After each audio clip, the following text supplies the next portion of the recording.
இணைத்துணை என்பதொன்றில்லை.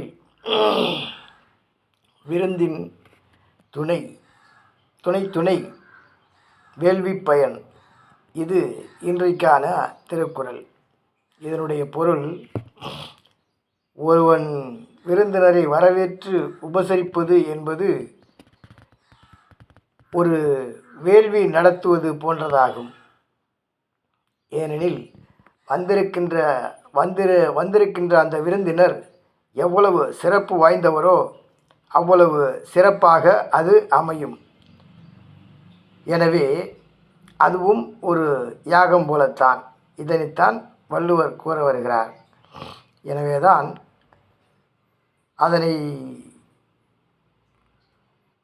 வரவேற்று உபசரிப்பது என்பது ஒரு கிட்டத்தட்ட ஒரு தேவர்களுக்கு உணவு சமைத்து கொடுப்பது போல, மேலும் நம் முன்னோர்களை கௌரவிப்பது போலவும் ஆகும் அது என்று கூற வருகிறார்.